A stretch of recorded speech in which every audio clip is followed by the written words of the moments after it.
एक बार की बात है, श्रीनाथ जी मंदिर में एक द्वारपाल की सेवा एक व्यक्ति को मिली। बहुत ध्यान से सुनना। तो उसका नियम क्या था कि रात्रि शयन जब मंदिर हो जाता था, मंदिर बंद हो गए, उसके बाद वो आता था। शिफ्ट चेंज होती थी, सुबह से जो द्वारपाल था वो चला जाता था, रात का द्वारपाल रहता था और वो रात भर जगता था। सुबह मंगला होती थी जब ठाकुर जी की, तो मंगला दर्शन करके फिर वो अपने घर जाता था। तो मंगला में राग गाया जाता बिहाग, नहीं, मंगला में राग गाया जाता भैरवी। थोड़ा सा सुना, एक लाइन सुनाते हैं ठाकुर जी कैसे उठाया जाता भैरव राग में।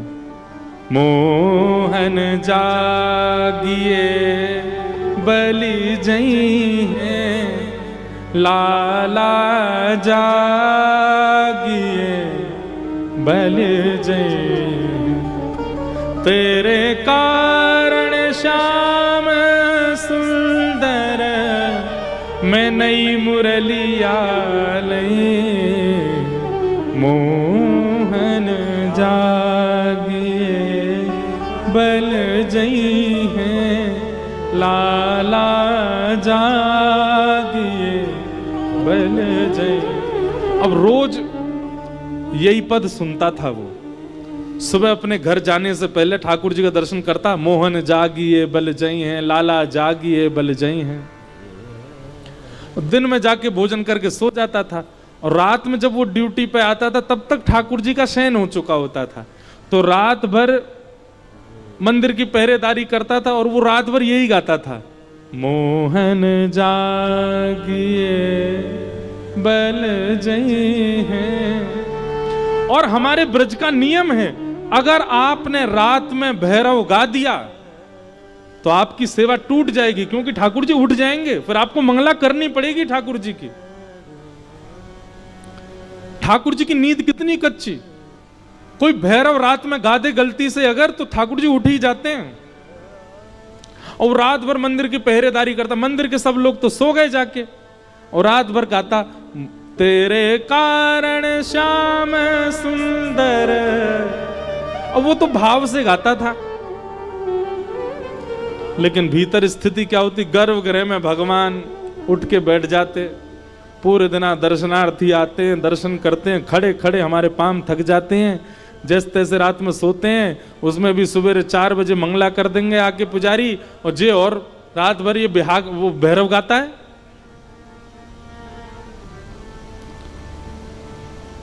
ठाकुर जी खूब कोशिश करें, कान बंद करें, इधर उधर सिर करें, लेकिन ठाकुर जी का स्वरूप ऐसा बन चुका है कि भैरव कोई छेड़ दे तो उठ जाते हैं। नहीं सोए ठाकुर जी रात भर।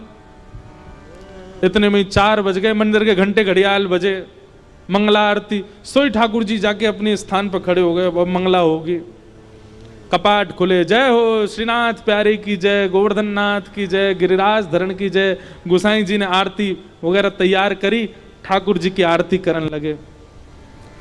ठाकुर जी बेचारे रात भर के नहीं सोए, आंखें लाल पड़ गई हैं ठाकुर जी की।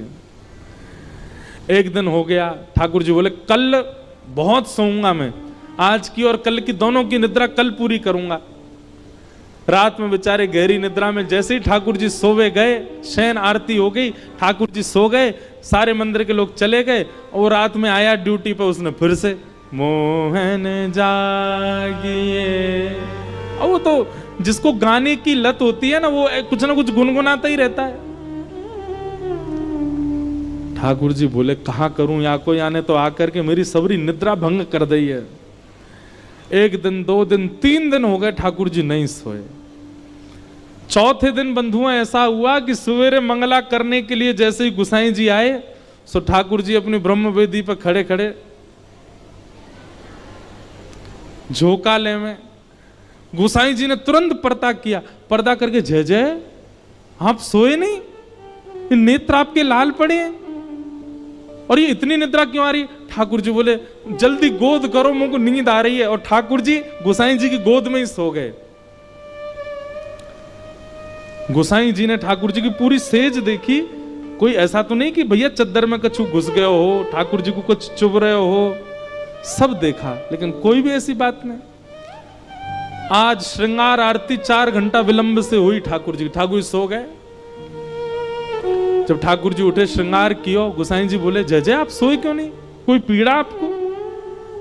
ठाकुर जी बोले तुमने नयो द्वारपाल रखो है, रात भर भैरव गावे, ये सुबह मंगला में भैरव सुन के जावे, फिर रात में आवे, रात भर भैरव सुनावे, मेरी नींद टूट जाए। गोसाई जी को क्रोध आया और गोसाई जी ने उस द्वारपाल को सेवा से हटा दिया। 3-4 दिन निकल गए। अब 3-4 दिन बाद ठाकुर जी की जैसी सुबह सुबह मंगला आरती होने लगी, तो मंगला आरती में फिर देखे ठाकुर जी आज फिर झोंका ले रहे हैं। गोसाई जी बोले जय जय, अब तो मैंने वो सेवाते हटा दियो, अब तो रात भर आपको राग नहीं सुनाई देते होंगे, अब क्यों नींद आ रही है आपको? ठाकुर जी बोले अब राग बदल गए, अब हमको भैरव सुन के नींद आती है। अब रात में भैरव सुन सुन करके हमारी आदत होगी, जब तक भैरव नहीं सुनाओगे। अब मंगला में सब भैरव गा रहे हैं, ठाकुर जी को उठाती सब भैरव सुना रहे हैं, अब भैरव गा रहे हैं तो हमको नींद आ रही है, क्योंकि अब उसकी वजह से हमारी आदत हो गई है भैरव सुन के सोने की। और भैया तुमने वाकु सेवा से गलत निकारो, वाकु बुलाओ, वाकु स्वर बहुत अच्छा लगे, अब तो वाके काजे मैं भैरव भी सुनूंगा रात में। इतना ठाकुर जी प्रेम करते हैं गायन से। अपनी निद्रा और अपनी सुसुप्ति, अपनी जागृति, अपना भोग सब परिवर्तित कर देते हैं ठाकुर जी किसी के स्वर पर। एक बात लिख लीजिएगा, अगर किसी व्यक्ति को कंठ अच्छा मिला है, अगर किसी व्यक्ति को कंठ अच्छा मिला है, हम व्यास मंत्र से प्रमाणित अपने हस्ताक्षर करके ये बात कह सकते हैं, अगर वो अपने कंठ का पूर्ण प्रयोग ठाकुर जी की सेवा में लगा दे तो कुछ ना करे, गा गा करके ठाकुर जी को प्राप्त कर लेगा। कंठ की सेवा इतनी प्रिय है ठाकुर जी को। अगर किंचित भी किसी को कंठ मिला है तो, और क्षमा करना, इस जन्म में जिनको कंठ नहीं मिला अगली बार अच्छा प्रयास करना, अगले जन्म में ठाकुर जी कह रहे ठाकुर जी गलो दे दो।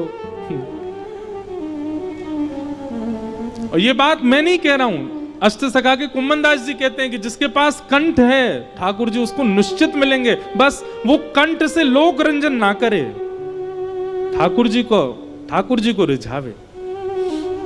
और यदि कहीं गावे भी, कहीं सुनावे भी, तो सबको जोड़ने के लिए गावे। हम इसी बात से बंबई छोड़ के कथा करने लग गए, नहीं तो हम तो संगीतज्ञ बनने जा रहे थे। पर इसी बात से हमारे नाना जी पंडित श्री कृष्णलाल शास्त्री जी ने हमको मोड़ दिया। बोले लोक रंजन मत करे लाला, गले ते करनो है तो श्री कृष्ण रंजन कर। तब से फिर कथा में लग गए। तो जिसने पाया गा के पाया, इसलिए गाना प्रारंभ करो, और स्वर नहीं है तो धीमे धीमे गाओ, पर गाओ। गोपियों ने गोपी गीत गाया, ठाकुर जी प्रकट हो गए और भगवान ने सब गोपियों के साथ में महारास किया। राधा नचे कृष्ण नचे, नचे गोपी जन, राधा नचे कृष्ण नचे, नचे गोपी जन, हे राधा नचे कृष्ण नचे, नचे गोपी जन, राधा नचे कृष्ण नचे, नचे गोपी जन, क्योंकि मन मेरा बन गया सखी पावन वृंदावन। भाव से हे राधा नचे कृष्ण नचे, नचे गोपी जन, राधा नचे कृष्ण नचे, नचे गोपी जन, क्योंकि मन मेरा बन गया सखी पावन वृंदावन। मेरा बन गया सखी पावन वृंदावन।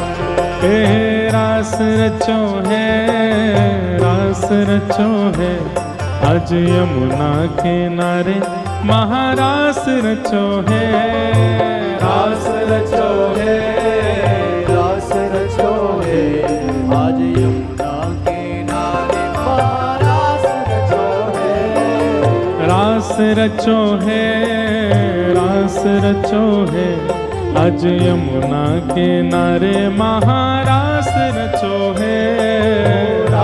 रचो है, रास रचो है, यमुना किनारे महारास रचो है। चंद्र किरण सा श्याम सलोना, दो आँखें कजरारी। चंद्र किरण सा श्याम सलोना, दो आँखें कजरारी। हे चंद्र किरण सा श्याम सलोना, दो आँखें कजरारी। चंद्र किरण सा श्याम सलोना, दो आँखें कजरारी। ठुमक ठुमक नाचे गोपियन के संग, जग का पालन हारी। ठुमक ठुमक नाचे गोपियन के संग, जग का पालन हारी। रास बिहारी संग राधा सुकुमारी। रास बिहारी संग राधा सुकुमारी। रास बिहारी संग राधा सुकुमारी। रास बिहारी संग राधा सुकुमारी। ओ ब्रज में विराज रे, श्याम संग राधा नाचे रे। श्याम संग राधा नाचे। ओ श्याम संग राधा नाचे। ओ श्याम संग राधा नाचे। भाव से हे राधा नचे, कृष्ण नचे, नच गोपी जन। राधा नचे, कृष्ण नचे, नाचे गोपी जन। ओ राधा नाचे, कृष्ण नचे, नच गोपी जन। राधा नचे, कृष्ण नचे, नाचे गोपी जन। क्योंकि मन मेरा बन गया सखी रे पावन वृंदावन। मन मेरा बन गया सखी रे पावन वृंदावन। ओ मन मेरा बन गया सखी रे पावन वृंदावन। ओ मन मेरा बन गया सखी रे। बोले रास राशेश्वर भगवान की।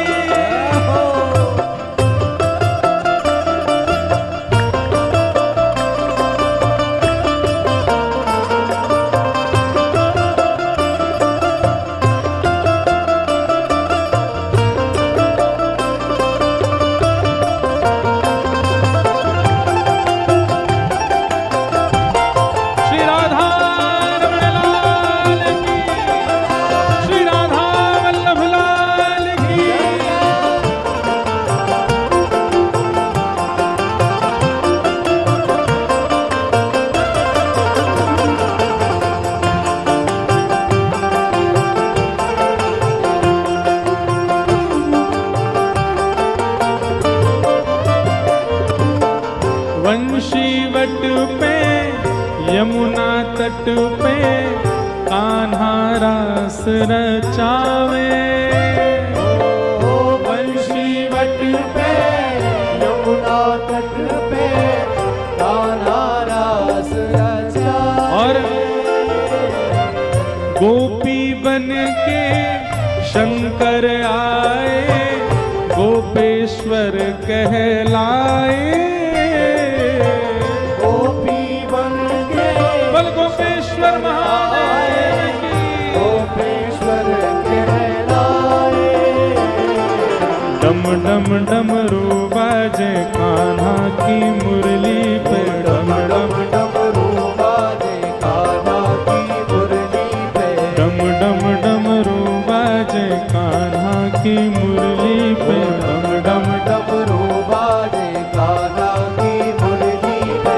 जग सारा नाचे रे, श्याम संग राधा नाचे रे। श्याम संग राधा नाचे। ओ श्याम संग राधा नाचे रे। श्याम संग राधा नाचे। आओ गोकुल में देखो वृंदावन। में देखो रे गोकुल में, देखो वृंदावन में देखो रे, गोकुल में देखो वृंदावन में देखो रे, गोकुल में देखो वृंदावन में देखो रे, हे मुरली बाजे रे श्याम संग राधा नाचे रे, श्याम संग राधा नाचे, ओ श्याम संग राधा नाचे रे। ओ श्याम संग राधा नाचे, क्योंकि मन मेरा बन गए सखीरी पावन वृंदावन, मेरा बन गया सखीरी पावन वृंदावन, मन मेरा बन गए सखीरी पावन वृंदावन, मेरा बन गया सखीरी पावन वृंदावन, हे मन मेरा बन गए सखीरी पावन वृंदावन, बन गया सखीरी पावन वृंदावन, मन मेरा बन गए सखीरी पावन वृंदावन, मेरा बन गया सखीरी पावन वृंदावन, मन मेरा बन गए सखीरी पावन वृंदावन, मेरा बन गया सखीरी पावन वृंदावन, मन मेरा बन गए सखीरी पावन वृंदावन, मेरा बन गया सखीरी पावन वृंदावन, ओ मन मेरा बन गए सखीरी पावन वृंदावन, मेरा बन गया सखीरी पावन वृंदावन। बोलो रास राशेश्वर भगवान।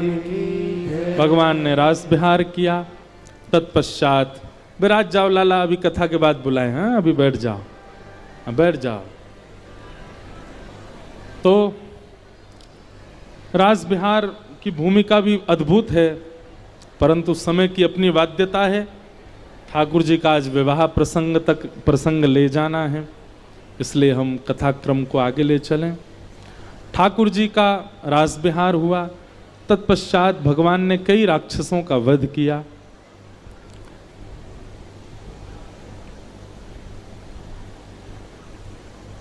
एक दिन की बड़ी मधुर घटना, भगवान को सखा मधुमंगल ठाकुर जी तो बोले लाला, सबरी गोपी तेरी आरती करें, सब संत जन तो को प्रणाम करें, सब भक्तजन तेरे चरणन में लौटे, या के पीछे राज कहा है। ठाकुर जी बोले राज कछु ना है, हम भगवान है। मधुमंगल बोलो घूम फिर के एक ही बात है, तो पे तू भगवान है, हम जा बातें ना मानेंगे कि तू भगवान है। ठाकुर जी बोले और काय को सब मोह को प्रणाम करें, फिर बता। वो लाला ये तू मोर मुकुट पहना ना, या में जरूर कछु चमत्कार है।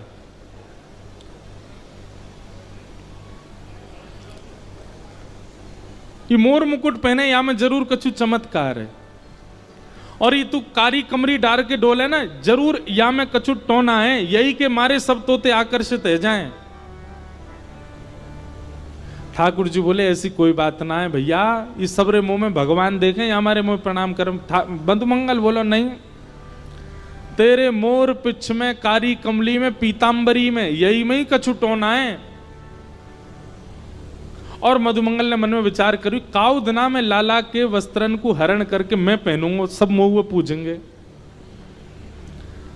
एक दिना ठाकुर जी जमुना स्नान करवे गए, ठाकुर जी ने पीतांबरी उतार दी, मोर पिछ नीचे धर दियो, कारी कमली धर दी। मधुमंगल ते कही लाला तू भी नहा ले। मधुमंगल बोलो मेरो मन ना है, मुँह को सर्दी है गई, लाला तू ही नहा ले। और ठाकुर जी तो यमुना जी में प्रवेश कर गए। मधुमंगल ने ठाकुर जी की पीतांबरी पहन ली, कारी कमली पहन ली, और अपने केस ऐसे जूड़ा बना के वह पे मोर पिछ लगा लियो, और ठाकुर जी जैसो पत्रावली बना के बंशी लेके मधुमंगल डोलन लगो। बोले अब मैं भी जाऊंगा संतन के पास, गोपीन के पास, सब मेरो सम्मान करेंगे।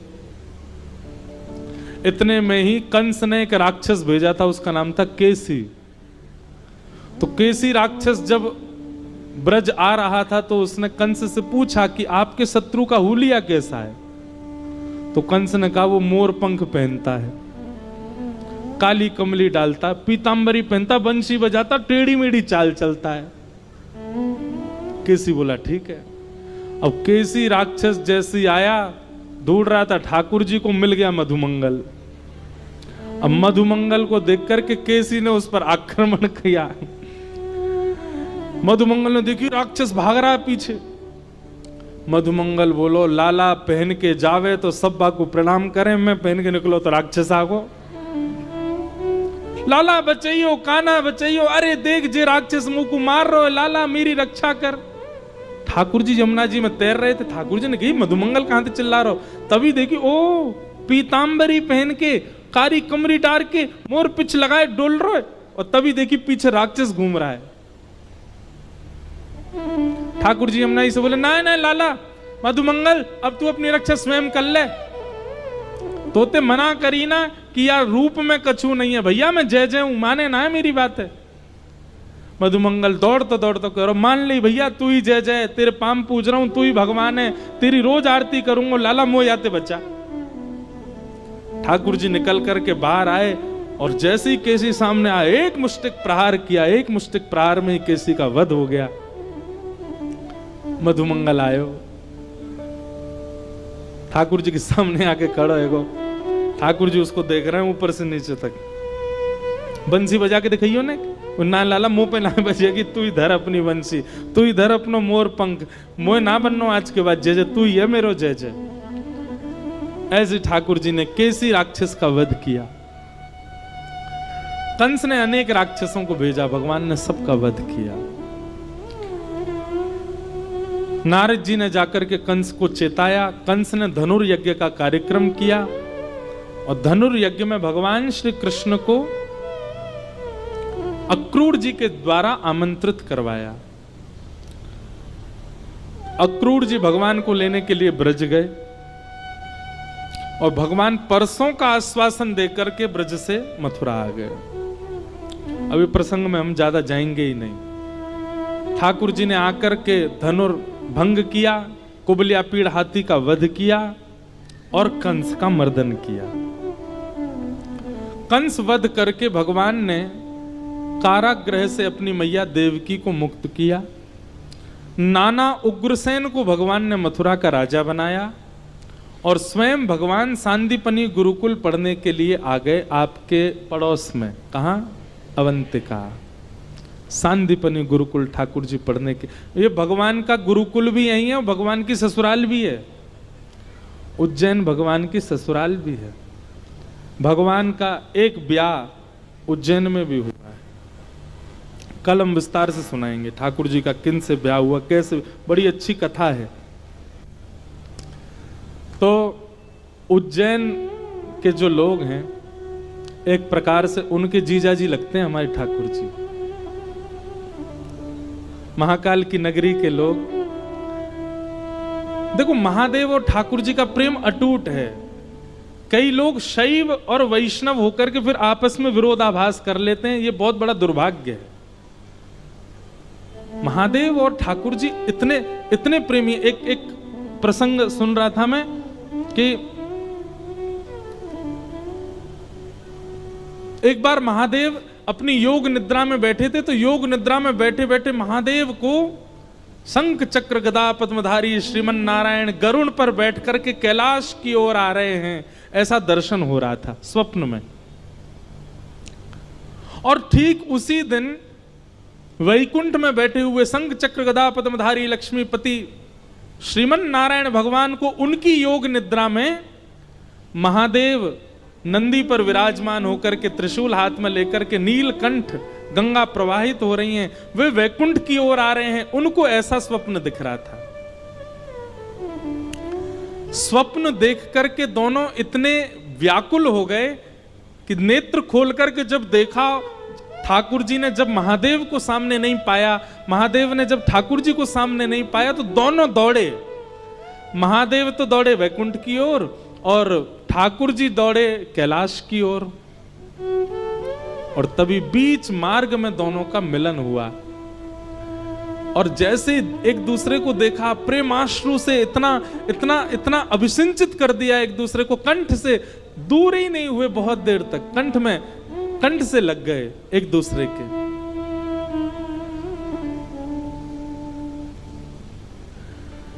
और दोनों के मन में भाव आया कि इतने इतने दिनों बाद मिले हैं, आज कुछ क्रीड़ा करें। और तभी मानसरोवर, कैलाश मानसरोवर, उस मानसरोवर में नारायण भगवान और महादेव दोनों प्रविष्ट हो गए और दोनों जल क्रीड़ा करने लगे आपस में, एक दूसरे के संग किलोल कर रहे हैं। क्या, मेरे को तो छवि देख करके ही रोंगटे खड़े हो रहे, कितना आनंद कर रहे होंगे। दोनों खेल रहे हैं आपस में, एक दूसरे के साथ जल क्रीड़ा कर रहे हैं, किलोल कर रहे हैं। बीच बीच में हंस आ जाते हैं समीप, तो हंस पर बैठ करके जल विहार करने चले जाते हैं दोनों। कैसा मैत्री प्रेम है महादेव और श्रीमन नारायण में। कहते हैं जल क्रीड़ा करते करते करते करते करते घंटे नहीं, महीने नहीं, वर्ष नहीं, युग बीतने लगे। यहां पर देवता आकर के प्रणाम करते हुए कह रहे हैं, बोले संहार के देवता और पालन के देवता, ये दोनों यहां जल क्रीड़ा कर रहे हैं, संसार कैसे चलेगा। यहां पर वेद स्तुति गा रहे हैं, जिन वेदों की स्तुति सुनकर के योग निद्रा से उठ जाते हैं ठाकुर जी, आज उन वेदों की स्तुति भी फीकी पड़ रही है, लेकिन एक दूसरे को छोड़ नहीं रहे। महादेव और ठाकुर जी दोनों एक साथ किलोल कर रहे हैं। ब्रह्मा आदि देवताओं की लच्छेदार वाणियों से खूब स्तुति गाई जा रही है, खूब ठाकुर जी को कहा जा रहा है कि अब क्रीड़ा विश्राम करो ठाकुर जी, आपको पूरे देवता सब आपके अधीन हैं। पर एक दूसरे को छोड़ना नहीं चाह रहे दोनों।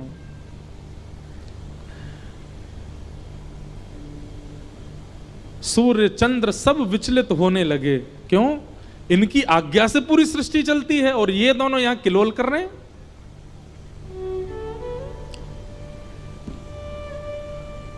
तभी ब्रह्मा जी ने कहा, भैया कैसे इनके इस क्रीड़ा को भंग किया जाए।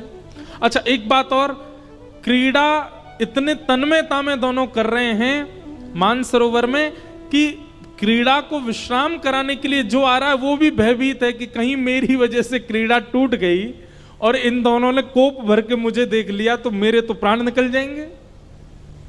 तो इसलिए भय के कारण भी कोई ज्यादा हस्तक्षेप नहीं डाल रहा है। लेकिन यहां युग व्यतिक्रम बिगड़ने लगा, सृष्टि बिगड़ने लगी। क्या करें, दोनों की क्रीड़ा कैसे विश्राम हो। तब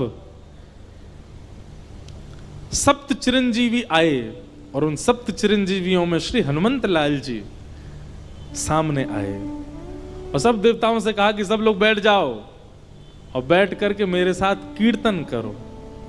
और राम नाम की ध्वनि कहना प्रारंभ किया, राम नाम की ध्वनि गाना प्रारंभ किया, क्योंकि राम महादेव को अति प्रिय हैं। और राम का मतलब प्रभु श्री राम तो है ही, परंतु राम का अर्थ होता है रमन्ति योगिनोस्मिन् इति रामः, जो योगियों के हृदय में रमण करता है उसको राम कहते हैं। तो महादेव तो राम सुनकर के राम का चिंतन करते हैं, पर स्वयं राम सुनकर के योगियों का चिंतन करते हैं, अपने वैष्णवों का चिंतन करते हैं, भक्तों का चिंतन करते हैं, सबरी का चिंतन करते हैं, जटायु का चिंतन करते हैं, हनुमान का चिंतन करते हैं। और जैसे ही हनुमान जी महाराज ने राम राम राम का अद्भुत नाद कीर्तन प्रारंभ किया, मृदंग इंद्र बजा रहे हैं, ब्रह्मा जी कांसा बजा रहे हैं, सरस्वती वीणा बजा रही हैं और श्री हनुमंत लाल जी राम नाम की ध्वनि करने लगे।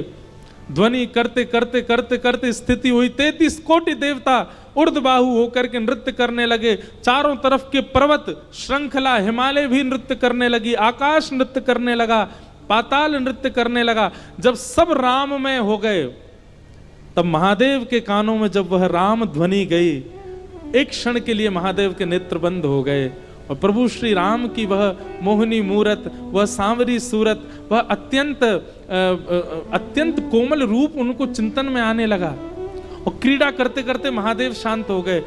और उसी समय राम नाम जब स्वयं नारायण के कानों में पड़ा, जो स्वयं राम ही हैं, उनको अपने भक्तों का चिंतन होने लगा। सबरी की याद आई, हनुमान जी का चिंतन हुआ, भरतलाल जी का स्मरण हुआ।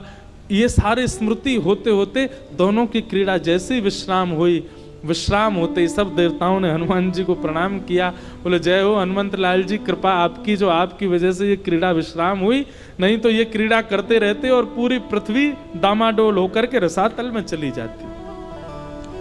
ऐसा प्रेम करते हैं श्रीमन नारायण और महादेव एक दूसरे से, हरि और हर।